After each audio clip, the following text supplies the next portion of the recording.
Hey everyone, welcome back. We're going to jump right into a deep dive today that might actually affect a few of you out there. We're talking about a product recall. And, usually when you think product recall, you think cars or, food or something like that. But this one's about shampoo, a pretty popular shampoo, actually. It's the Amika Mirrorball.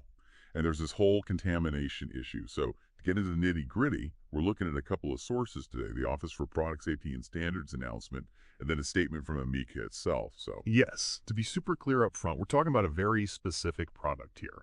The Amika Mirrorball High Shine Plus Protect Antioxidant Shampoo. It comes in this really distinctive, bright pink, patterned bottle. It's hard to miss it, honestly. And I think it's worth mentioning. This recall is just for the shampoo, not the entire Shinosphere set, just the shampoo. And, this isn't some obscure brand or anything. Amika, it's pretty popular. I mean, they sell this stuff at like TK Maxx, Cult Beauty, Sephora, big retailers. And a lot of people were buying this stuff at TK Maxx especially. It was on sale for a while. Between April and December of last year. So, yeah, a lot of people might have this on their shelves.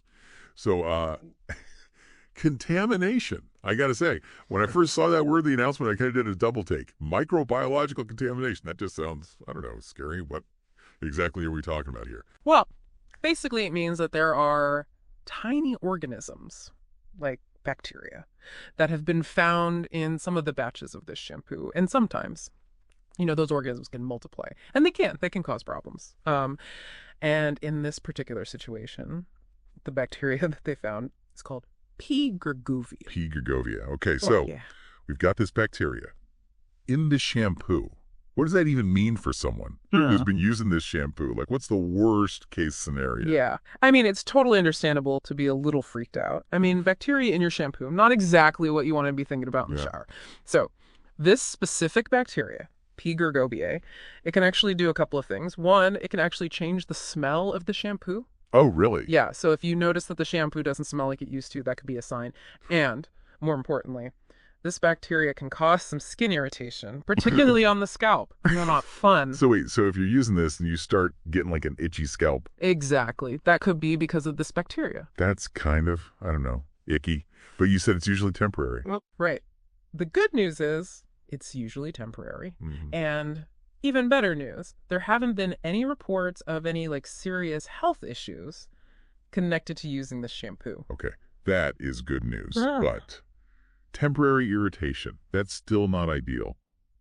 Are there certain people who are more at risk than others? That's a really good question. And yeah, there are a couple of things to think about. So for most people, healthy individuals, the risk is pretty low. Okay. There are a couple of groups of people who might be more susceptible. So for example, if you have a weakened immune system, for whatever reason, you might be more likely to have a reaction. Makes sense. And also, if you have any open sores on your scalp, like cuts or scratches, anything like that, that could also increase the risk of infection. Right. So I guess the takeaway there is, if you're already kind of worried about this stuff, it's probably better to be safe than sorry. Exactly. It's always better to err on the side of caution. So what's Amika saying about all of this? What are they telling people to do? Well, they're basically saying, stop using the shampoo immediately. Yeah, even if you haven't noticed anything weird, just stop using it. And they're really emphasizing that this recall, it's only for specific batches of the shampoo, and that none of their other products are affected. That's good. So what if someone's listening to this, and they've already used the shampoo, and they're maybe starting to feel a little uneasy? What should they do?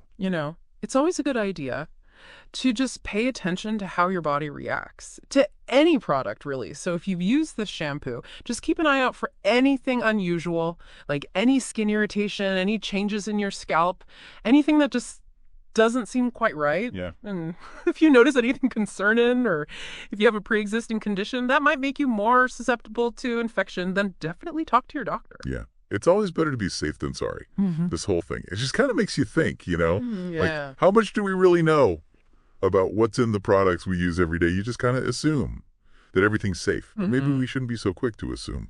Yeah. I mean, it's definitely a good reminder to be more informed. Yeah. To do your research and not just take things for granted. I also kind of wonder, has this happened before? Like, are there other examples of stuff like this happening? Contamination in cosmetics. Oh, yeah. Definitely. There have been other instances where they found bacteria or other contaminants in cosmetics. Right. Yeah, it happens more than you'd think. Huh. So I guess the big lesson here is just be aware. Right. Be aware of what you're using, do your research, and don't be afraid to ask questions. Absolutely. All right, well, for those of you who might have this shampoo sit in your bathroom, especially if you bought it at TK Maxx between April and December of last year, double check your bottles, make sure it's not from one of the affected batches. And I guess the big takeaway from this deep dive is just a reminder to be more aware of product safety. Sometimes even something as simple as shampoo can have a pretty complicated story behind it. So stay informed, everyone, and make conscious choices about what you use. Until next time.